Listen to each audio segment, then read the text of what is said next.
Recording. And so, hello, welcome. Digital Roundtable is on February 25th. We're missing our own John Sibley Butler. Lots of stuff going on. Hopefully, John will be able to join us at some point. He had a uh, delay meeting with his wife's doctor. He's kind of handling the queen of his life. So family first. We have a great guest today, and the saga continues. Last night we had a State of the Union by the president in a rebuttal, and all kinds of things going on that. More importantly, it seems like the jury's still out about the AI bubble. The stocks are kind of, we're trading water last week with the tariffs, and now they're back up again. And apparently, the job claims are, continuing to come in, and hiring is kind of, blue collar hiring is slow, and blue collar hiring is super high. In fact, I was talking to some of the guys that are mid-center with community colleges and the trade schools and all that, and there are some roughly 300,000 open jobs for plumbers and electricians and things like that, and nobody it's applying for these jobs. And it's kind of fascinating how technology and AI is kind of shifting the focus of what's important. So, with that said, I'm going to ask our own Llewellyn King to give us his thoughts about what's been happening since last week, and what's his outlook for what's coming. Thank you very much, Andre. Well, there's really no change since last week. We're on thin ice, and we continue to be on thin ice. Anybody who thought they were going to be enlightened by the president's address to Congress last night is probably disillusioned today. And those who wanted to hear it heard what they wanted to hear, and many people did not hear what they wanted to hear. I was among the latter. However, I'm beginning to wonder, as a general proposition, and this is a roundtable about technology and digital, whether we're not in several incredible, crazy races with no goalposts, with no finish line. What are we rushing so hard for?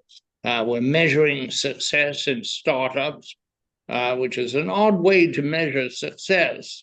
One would think one would measure success in up and runnings rather than startups. We seem to be absolutely paranoid that China is gaining on us in many ways, and it is, but we're not doing anything directly to correct that.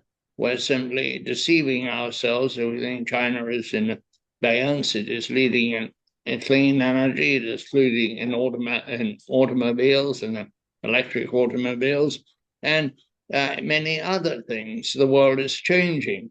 We tend to want to think that we're the leaders when maybe we are not the leaders anymore. And as I heard our guest today, Sven, say that he was German, and I remember when Germany led, and before that, I remember when Britain led, and I remember the 80s and 90s where the great invincible leader was Japan, and that wasn't to be. So I think it's a very precarious business. But the pace of the race, the exhausting speed of it, you wonder where it ends and whether it is taking the people with it. You have just, in your opening remarks, pointed out that there's huge need for workmen and no need for people who order workmen about. There's a marvelous quotation by a philosopher which said that, having observed the world for some long time, he thought there were two kinds of people in it: those who moved heavy objects about its surface, and those who directed the moving of heavy objects about the surface. Well, the demand nowadays is for those to move heavy objects. those directing it are less in demand. And that is a huge change. But you wonder when you see the accumulation of wealth that high tech has produced, the expectations of wealth, and where are the people? They're far left behind. And this is a very bad situation. When you get a fairly decent difference in price between people at the very top, say CEOs and workers, that's good. But when it gets like that and out of sight, that is a bad social situation, and it has ultimately political as well as economic consequences. And I think we're at a kind of tipping point. We need a national assessment of how long we can go on like this. It's no good saying we're entering a golden age if the gold is only for the top and there's no gold for people at the bottom. This is not a crisis yet, but it has within it the makings of a crisis. When people wake up to the fact they already elected Donald Trump because of this sense of being left out. And rather than curing the problem, he has exacerbated it. So we're in very interesting times. We have a very troubled global situation. No longer can our allies and friends feel that we have their backs because we don't. We have trashed our friendships and done very little to replace them with new friends, with a great sense that the world is ours to treat as we would like. It isn't ours to treat as we would like, and it won't allow us to do it indefinitely. So you have two forces here, a new alignment of nations and possibly a new alignment of workers and bosses within the US. Driving it all is technology. On the upside, more people still live better than they ever have. But that does not mean that things are totally rosy here or abroad. We have wars that we cannot conclude, and maybe we're about to start some more wars that we also may not be able to conclude. Yeah, yeah, yeah. I mean, all those are great insights into where things are heading. I personally think that we seem to be witnessing a sort of a bifurcation of live in general, more segmentation of channels, of content, of choices, of crises, of places to live, or career choices, and it seems at times that it is super chaos. But maybe it's supposed to be that way. Don't know. Um, Hard to tell. Really, We hindsight's have huge 2020. shortages of labor, and it's not just work people. It's not just carpenters and plumbers. It's nurses and doctors too. Mhm. And a lot of our nurses are leaving for very attractive offers from Canada. Um, this is not an organized situation. This is a disorganized situation, which Mhm. will have political consequences. And politics is a habit of being stimulated by real events, but not solving real events. The Yeah. economy, a few wise decisions solve real events. So it's a very difficult time, and the future is very unclear. And we have a highly unpredictable president. We don't know what's coming next. We have not been told. We were not told last night. We were given a lot of hyperbole, but no substance whatsoever. I hear you. I hear you. So anyway, let me jump on bringing our guest on, Sven Pietsch. I don't know how to say that, Sven. My apologies for your German last name. How do you say your last name? That's completely fine. You can just say it peach. So the same way as you would spell the fruit as well here in English, right? There you go. There you go. I wasn't too far away then. He's the CEO of Innoloft, and I've known Sven for a couple of years now, and he actually came to the Digital 360 Summit in 2024. And Innoloft's vision is to make coding as easy as possible. And given the fact of the evolution of AI, I'm dying to find out where he is at on that. But the notion of no code software, it's really a great idea that has been around for a long time. And the concept really was that, developers in general don't have the expertise beyond the language that they control and manage and have total domain of. They don't really know as well as they could or should the domain of the vertical where that software is trying to create a solution.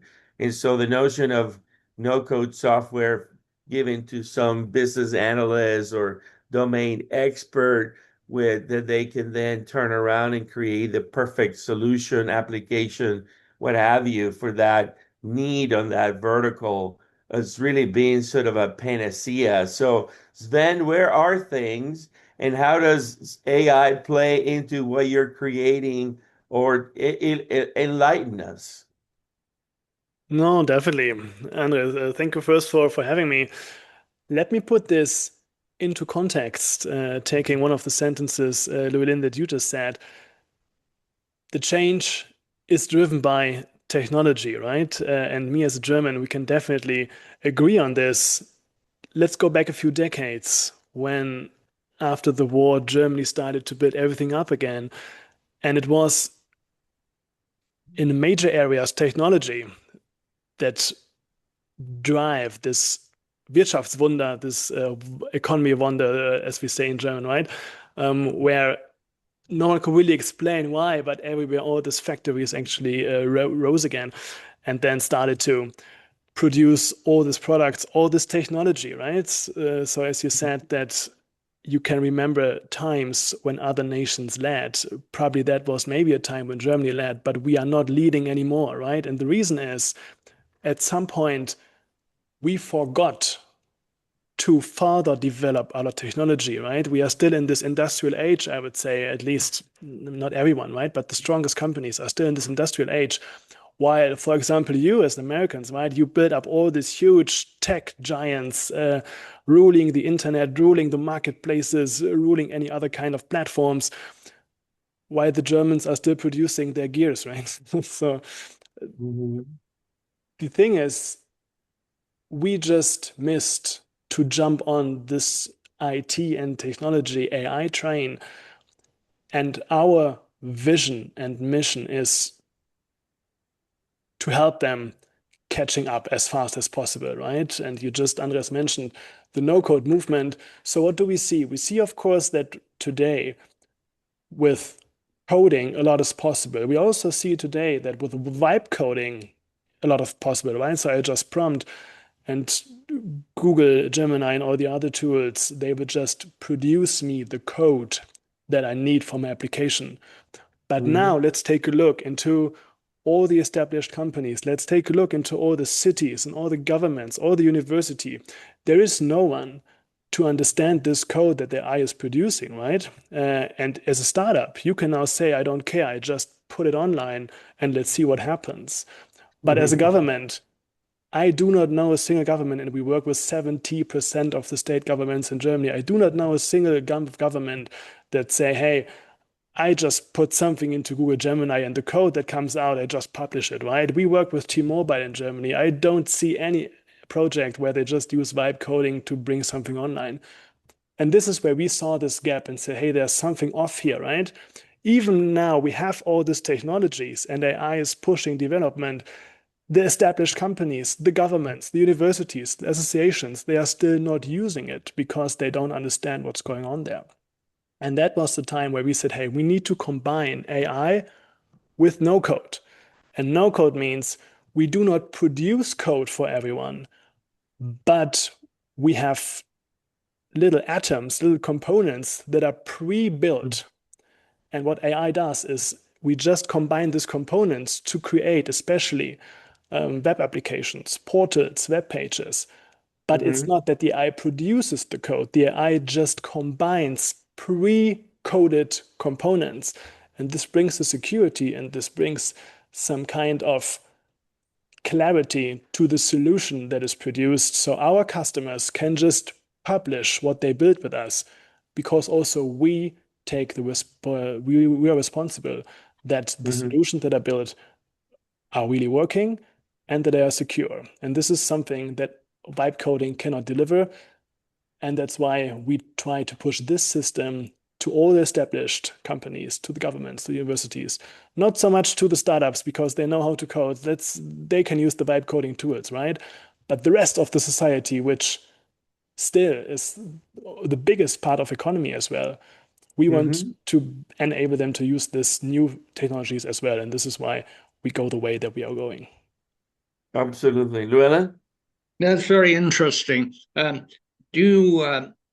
among the things you do when you're processing this code or verifying this code, do you have a system for checking for back doors, bad things that have been inserted into the code that may cause a problem later?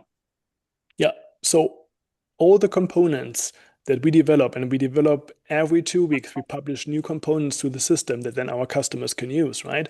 All these components are, of course, produced by code, and our coders use the AI tools to first create these components, but then they check them first. And of course, then also we have afterwards some testing procedures in place that make sure that the components we publish are secure and that they are working. I heard that the future of AI, the immediate future of AI, may not be in general AI, but maybe a specific small AI tailored for particular uses. Rather than using the whole mass of AI, you can reduce it to what you need for your application, which would be more secure, more controllable, and educated through machine learning by yourself. Is that a real assumption? I'm not a technologist. I mean, what we definitely see is that there's one big issue currently with applying all this AI tools. And the issue is data silos and tool silos, right? If we go into a normal, let's just take an SME. Let's not take T-Mobile, for example. Let's take an SME. If we take a look at the tool landscape that an SME is already using, or let's take a look what the tool landscape, what like a city is using, right? So they probably have like some kind of CRM. They have a web page. Then they have the mailing tool. They have something to chat with people, right? And they have something for their documents. They have maybe some event management stuff. So customer portals, membership portals, whatever they have in place. But all of these tools are currently not connected. So it's super hard for an agent actually to take data from one system to the other system, do something with it, and then bring it to the third system, send an email to the customer, whatever, right? So all these combinations does not really work. And it would take a lot of IT effort again to connect all the system, right? And this is again where in practice it stops, right? Even if in theory, from a technology perspective, we are of course able to combine all this stuff, right? But in practice, there is no one in the city town hall, right? There's no one in the university office that is able or who is able to do it. And that's why at some point we need to make sure that these interconnections between the systems are better. And here's now what you said. It still might be in the future that we say there are AI agents in one of these tools that do like specific things until they carry a data set to the border of this tool and then give it to another agent, so that then, for example, this agent is taking the information and does something else with it, right? I'm thinking about your customer portal and then the customer giving some information into it. And then your agent takes the information and wants to bring it to Salesforce, but there's no connection because the Salesforce API is not that easy to do. So maybe at some point he will bring it to the border of the customer portal and then the Salesforce agent comes and say, hey, give me the data, I will do the rest, right? So that an agent has to be an expert in his domain. Sounds quite human, right? Has to be an expert in his domain, but not in the entire IT landscape. So interesting that you say you got to this answer, Sven, because as I understand it, OpenAI recently released or announced a product called Frontier, which is their attempt to convince corporations that many other companies will copy OpenClaw that they acquire as an agent, right? And they are stepping up and saying, buy Frontier, which will be a manager of agents. And that regardless of whose agents you're using, Frontier will manage them all. The question from me to you is, how hard is this going to be? How convoluted it seems that it's going to get. Let me be honest, I don't know. But I mean, But it's not getting easier, is it? we see like a lot of initiatives currently that try to set Mm-hmm. the standard, right? The question is,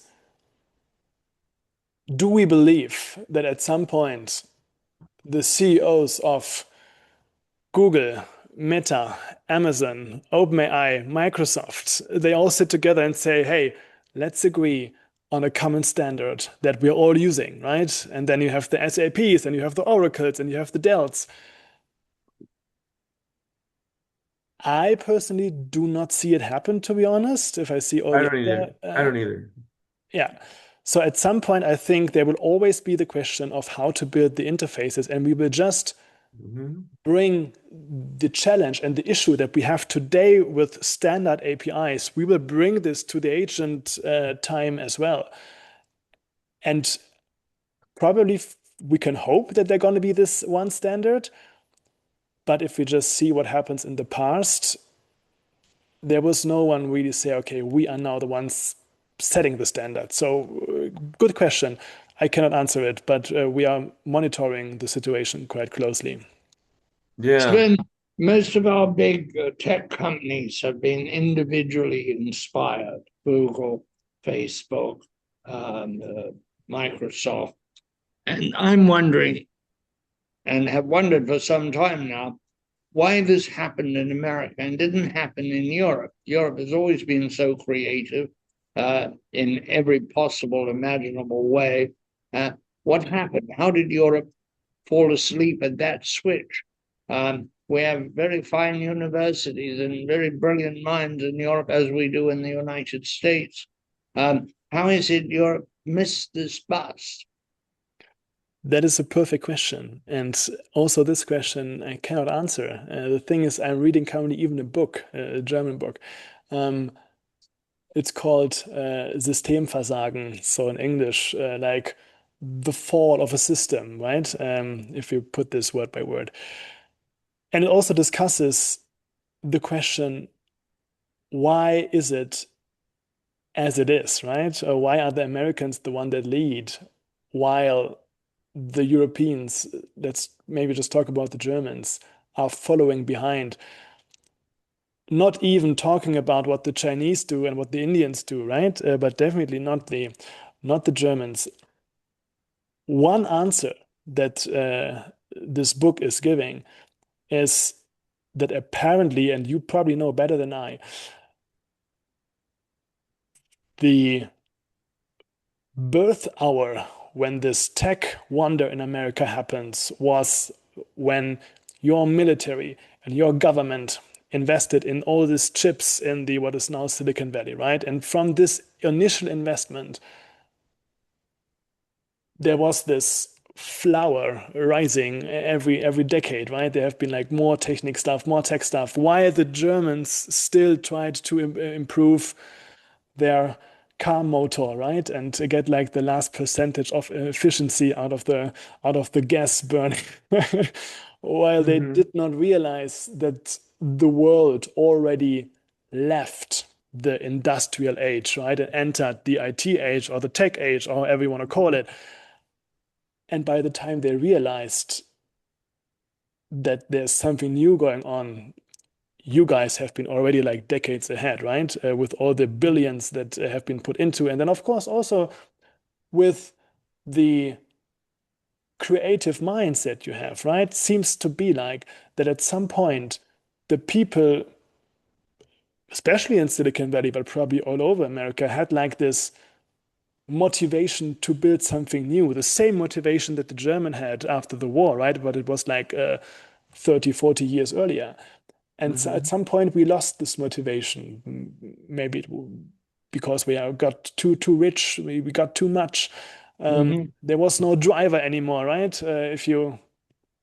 It was, of course, before my time, but I can just imagine if you wake up every morning and you see this destroyed country, there's nothing anymore, then you say, okay, now it's the time to build it up again, right? And you develop this motivation to get something.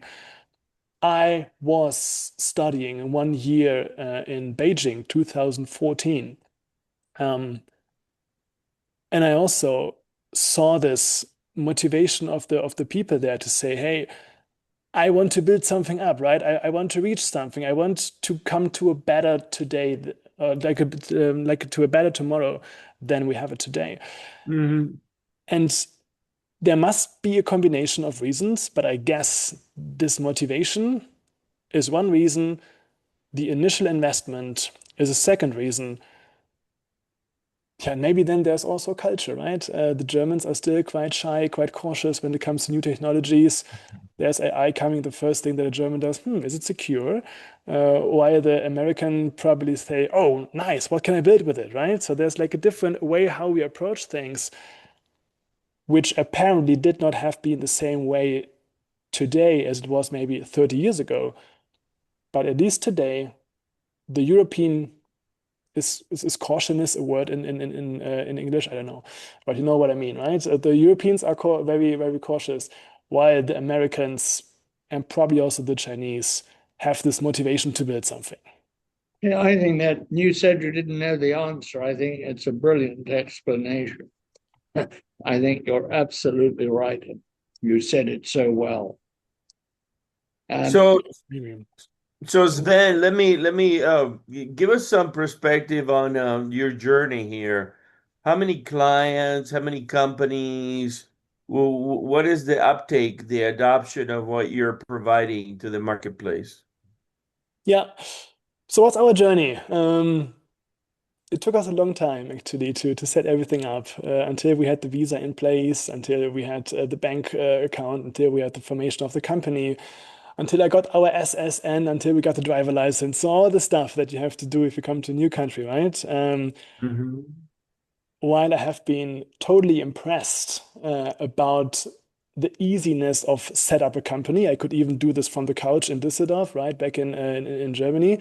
I even had a notar after 2 hours, like a notary meeting to set up the company. And I said, wow, if everything like this in the States runs like so digital, then it's going to be a super easy journey. But then we came to the visa part, and we have been sending 2,800 pages of paper via UPS to the border control Wow. here. And this process, I think it took like 7 months to get the visa in place, right? So during this time, then we went back to Germany. To sum it up, it was like mid of 25 when we really started to work here in the States. Today we have like almost two-digit number of customers, so there's way Mhm. to go, of course. But of course, we're also still running the German business at a point. I also be like maybe half a time still in Germany, or maybe quarter time in Germany. Um, But we have now this amount of customers. The biggest one is probably the university system of Wisconsin, where we build up the digital infrastructure, the digital twin of the innovation ecosystem in Wisconsin. We have SMEs where we build like customer portals, customer communities. We have one where we also start now to build AI agents to connect CRMs with the customer portal. So the use case I was just talking about. We work with Mhm. cities to actually help them to digitize their processes, EDOs, for example, right? So all the questions, how can a city improve the visibility, but also then the accessibility to settle in a region, right? Good question for this round as well. What, for example, does a German see when he looks at Austin from abroad, right? So if you are in a normal German accelerator and then you start to think about going to America, and then you have this conversation about New York and how great it is, and then there's the Silicon Valley and how great it is, and then we even had like a little group of government representatives from Nashville coming to our hub in Aachen and say, hey, come to Nashville, it's the next hotspot, right? And we then try to figure out what are the alternatives. At some point, then we came to Austin. And the question is now, what does someone sees that comes from the outside about Austin to decide whether I want to settle in Austin or the Silicon Valley? And also all these processes and the digital infrastructure to build the transparency that I need to display my city on the internet for settlements, for example. Also like one of the use cases that you can build with Loft.os. So these are all things that we are doing. We, of course, also always want to grow faster. So looking forward to more projects, but at least we're happy that we had been now able to secure the mentioned number of customers already. So that was a good start. And now let's see what 26 brings. Right, right. So where do you think the market moves? Is the better customer the universities, the large corporations, or the small, medium-sized companies? Who needs more help? The answer to this question probably is there's no difference.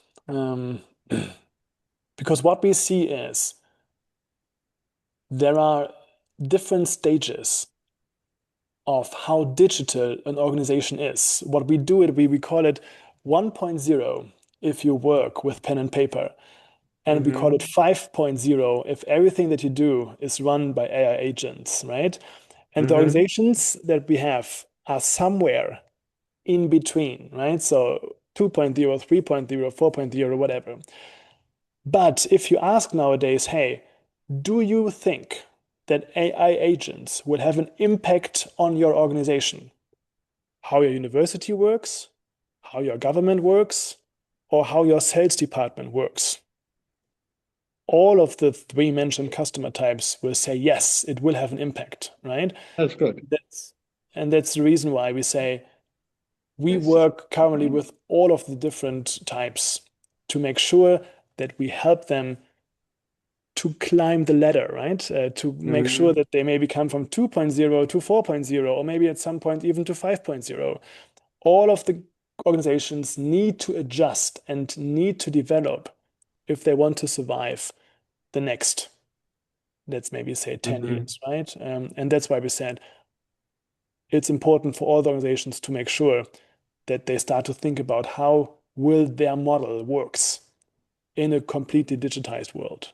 Can I ask, do you think, Sven, that part of the slowness in developing AI and other technologies in Europe has been over-regulation or preemptive regulation?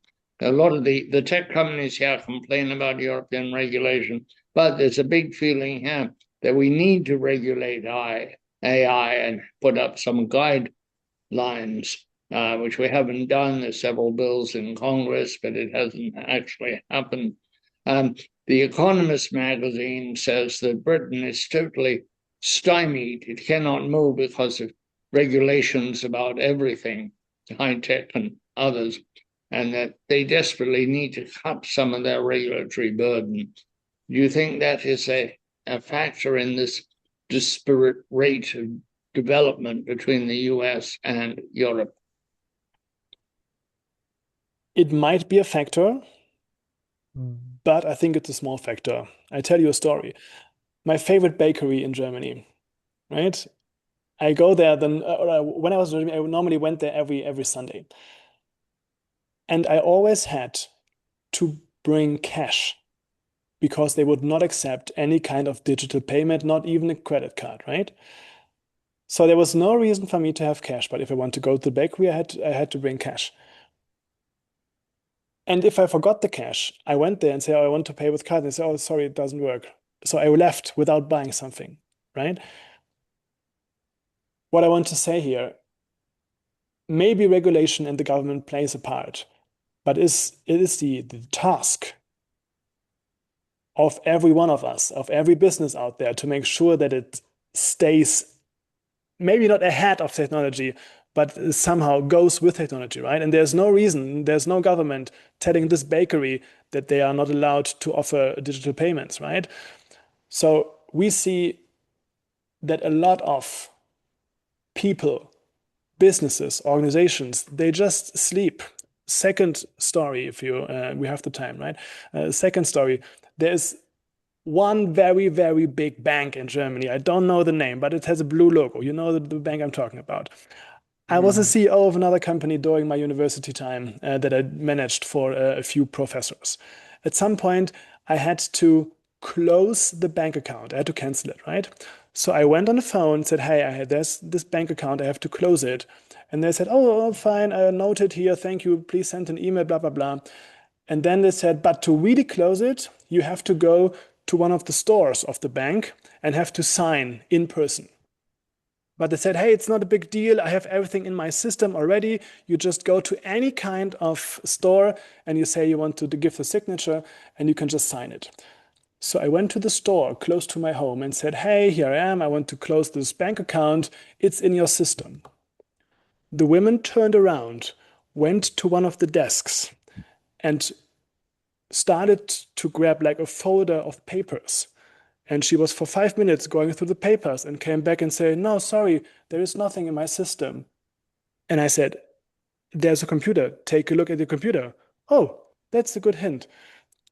And then she was putting out, you see? So it's in the head of the people. It's not the government, right? It's in the head of the people that they somehow are not willing to adapt this tech options. Not all of them, of course, but there are plenty of this of the stories. Well, That's the that issue. fits in with a story I can tell you, which is about how the structured nature of Britain. When well, I used to live there, so I know about it. But I was once in Britain, and at that time I was friendly with the chairman of the General Electric Company in America, a huge industrial company. And they had a very small office in England. English General Electric is a separate, different company. And I thought I'd just call on them when I was in London. And I called up, said, I'd like to come by and see your man. And she said, well, you'll have to write a letter. And I was just flabbergasted. I can call your chairman in America. Here I have to write a letter to talk to a guy who has a desk and a secretary. And that was a big, and that kind of thinking in the head, as you said, was a big in British development, and things just got away from the Brits. I think that they've improved, but I'm not sure of it. There are all kinds of structures and rigidities that you don't have in this country. I have always said, this is a bit of a diversion, but one of the marvelous things about the United States is that you don't have the rigidity and that you can move laterally, which I think is not really true in Europe, where, if you can't make it in London, there's no point in trying in Manchester. If you don't make it in Paris, you won't make it in Toulouse. Whereas here, if you don't make it in New York, you might do great in Baltimore or San Francisco. So the ability to, and the mobility of labor, which to this point in time has been huge, but which is less so now because of shortage of housing. Anyway, that's my 2 cents, as it There were. is this kind of flexibility that I see even in the smallest situations. I know 2 weeks ago where we had this freeze here in Austin, right? So the streets were for European, there was like a bit of snow on the streets. The Americans said, okay, we have to close all the schools. So we closed the schools, fine. Especially, so this Monday was fine. There was like so much ice on the street, but Tuesday it was good to drive, right? No, but our school anyway closed because of being cautious with the weather. Fine. So we then had this issue. I have two kids. So the issue was where we bring now the second kid that goes to the school. And instantly, when the message was out that the Austin School Council will close schools, this daycare lady wrote us an SMS and said, hey, I just learned that the school is closed tomorrow. For $85 tomorrow, I will take your siblings, bring them to me as well. Mm. So there is this sense of finding solutions, the sense of doing business somehow implemented into an American head, right? Which is kind of interesting because I'm super sure that a German daycare would never ever have written such an email or such a message at the end. Right. So this was like one of the several situations where we said, okay, we just see that it's always about the way you think if you want to move things forward or whether you stay where you are, right? Yeah. Yeah, Yeah. you're absolutely right about that. And things are the flexibility of the American thinking in terms of you see it everywhere when you're in a store and you're asking for help, or when you're ordering a meal at a restaurant and you don't want this or that, and it's always, they'll figure out a way to give you what you want, and it's very customer centric in that sense, right? So, And but I'm curious. I'm curious. Maybe there's another point of view here, Sven.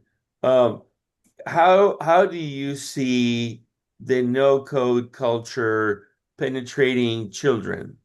Are are high schools, K through 12 schools, are they dabbling into the no code journey here?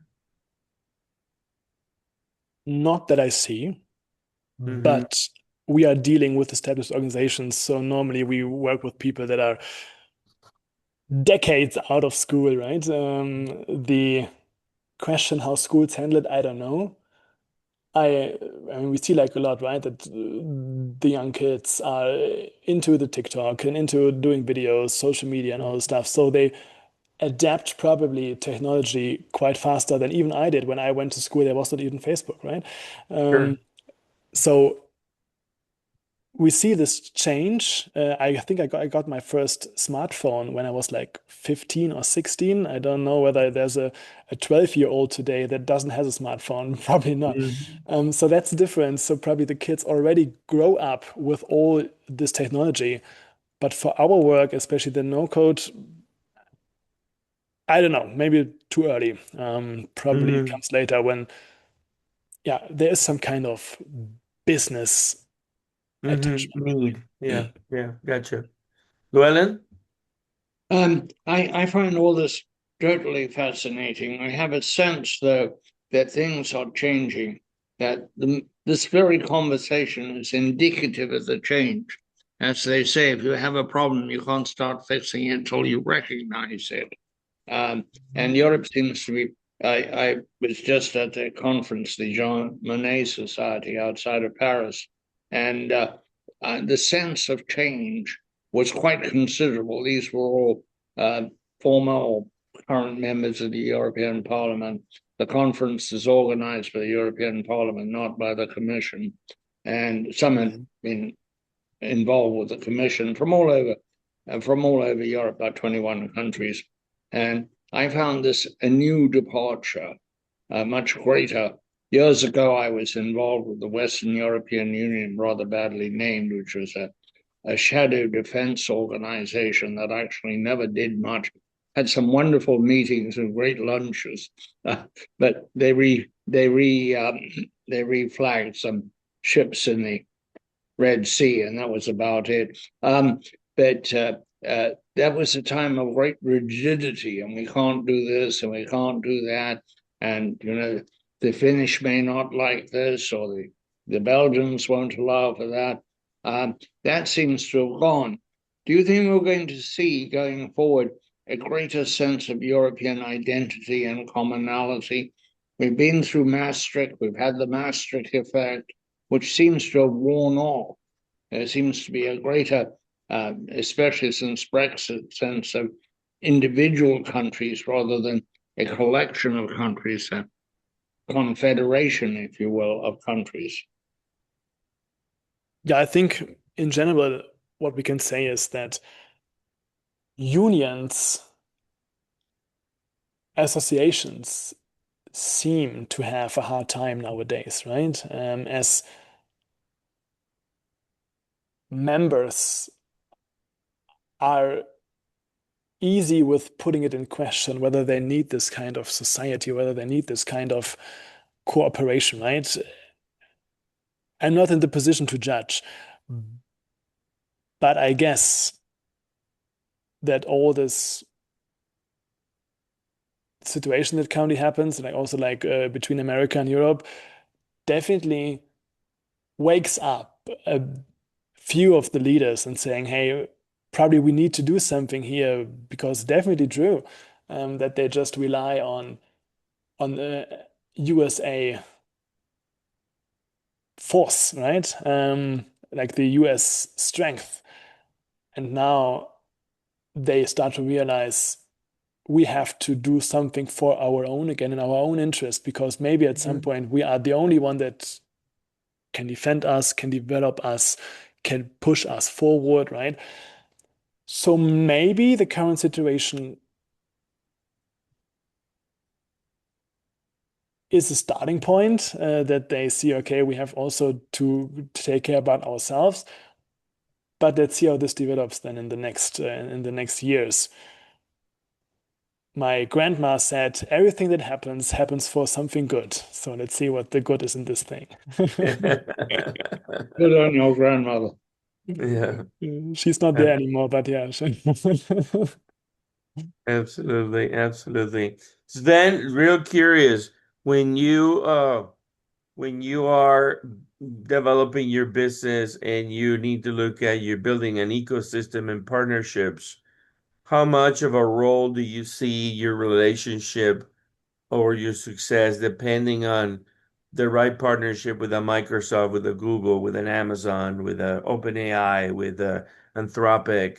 What's your take on that? That's a perfect question. So giving also here some context, what we already do, especially then in Europe, but also in the States, where we say, hey, we learned that it's, especially for established organization, hard to transfer what they see, what is possible, technically possible, and how they can adapt it to their own organization. So what we already did is say, hey, if you are an EDO, right, here is the list of use cases, and here's the list of opportunities that you can do to develop into a 4.0 age, into a 5.0 agentic age, right? So we already inspire them with the opportunities that the technology brings them. We can say, hey, how does your EDO look like in an AI agentic time period, right? How does your association will work in an AI time period? How does your sales team will work in an AI time period, right? So we can inspire the people, but still, it's always good to have persons that then really actually work with the customers on how they can adopt now this possibility, also the options and use cases that Lofto delivers, how they can adapt this to their everyday business. And for this question, we are currently building up our partner network where we say, hey, if you are an agency, if you are a consultancy, and you do consult governments, you do consult cities, you do consult SMEs, associations, universities in the area of digitalization, partner with us, because we give you the tools and the framework and the infrastructure to develop them super fast. But we need you as enlightening them and tell them the advantages and show them how the process could look like with all these new technologies, right? This is why we currently build up this partner network. You ask for the big names.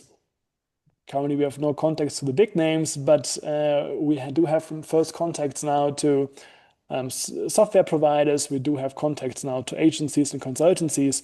And these partnerships, we already see it. That's like super strong. We partner with one of a consultancy in Europe. And after 4 weeks, they brought us the Irish government as a customer, right? So we see what partnerships can do. And we are also definitely in the States looking for more partners to help us bring our vision and bring the idea of how web applications can be built, how portals can be built, bring this to the customers here. So partners are super important, and we hope to find more. Got it. Llewellyn, final thoughts? Well, I think this has been very, very interesting. I thought, as a final thing, in your development of codes, of verified codes, where do agents fit in? And does it worry you that agents have a potential to be indiscreet? We've heard a lot recently about agents talking to each other, which really people never thought about. I first wrote about agents about 4 years ago. I went to a conference, to a company in New York where they were developing agents, and it was all very exciting. But they had not contemplated the next step in what might become of agents, part of this mystery about where AI ends. Does this worry you? And what does worry you, and what delights you about AI? It delights me actually, because we see all the opportunities that this agent brings. There are probably going to be some downsides, but if I would now directly focus on the downsides and disadvantages, I would play my German role completely well, right? So let's try to play my American role, and this is where I see the advantages. Just giving you some of the use cases and stories that we currently build. So there's a fair provider that we are working with, right? And he has this huge ecosystem of contacts. And then every year there's this fair. And what they, of course, do is then they write an email to all the contacts and say, hey, buy a ticket for the fair or become an exhibitor. And they do this digital with sending emails, but everyone gets the same email. What can an agent do here now? They know what the company is. They have a lot of information about the company. So there's technically no question that an AI agent could write a personalized email, while especially you, for example, Evelyn, has to come to this fair because they know your interest and they know the program of the fair, so they can write a super personalized email instead of sending a newsletter and say, hey, Evelyn, I'm the CEO of the fair, right? And I know that you are super interested in hydrogen. We have this huge hall where all the hydrogen startups are exhibiting. You have to come to my fair, right?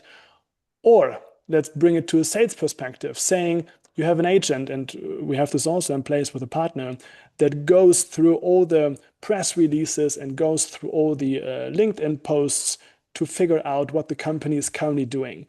And now imagine you have an agent when you as a salesman in the morning turn on your computer and they say, Andres, hi, I'm your virtual assistant. While you slept, I found this 25 signals of companies that did something new. This fits perfectly to our product. I have already prepared you 25 emails. You just need to check them and then you send them out. And after 15 minutes from, let's say, 8:15 a.m. to 8:30 a.m., you as a salesman already sent out 25 emails, probably the same amount of emails that you currently would send out for the entire day, right? So we see that agents can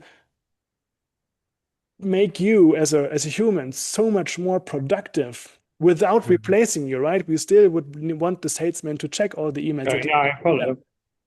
But Yeah. there are so many options actually that you can build. We built a grant finder agent for a government in Germany that says, I go through all the grants that I find in my country, and then I decide which grant do I have to mediate now to which company in my region to help them grow. There are hundreds of examples, right, where use cases with agents make sense. And this is exactly what Loftus does as well, helping our customers to find all these use cases and then give them the tools to implement them within a few days. I find this fascinating, and I found the whole broadcast. I have to ask you to excuse me. I've got to get on another program at 4 o'clock. But Sven, absolutely fascinating and very enjoyable. Thank you. Thank you. Thank you, Andre. Excuse me. Absolutely. Sven, thanks for joining us today. And sorry that Butler couldn't show up and play music for you. We'll take a rain check and we'll keep tabs with your progress and all the best. And thank you for joining us and thanks to everybody for listening. It's I couldn't think of a better time to be alive to in the journey of innovation that is happening at all levels with all kinds of hard tech and soft tech and AI kind of gluing the whole thing and rockets and going to Mars and flying cars and autonomous vehicles and it's just fascinating, fascinating. So all the best to you, Sven, and let's get together and have a cup of coffee.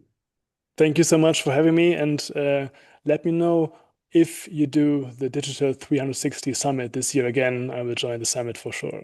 I will. I will. Thank you. Thank you as All the well. best. You too.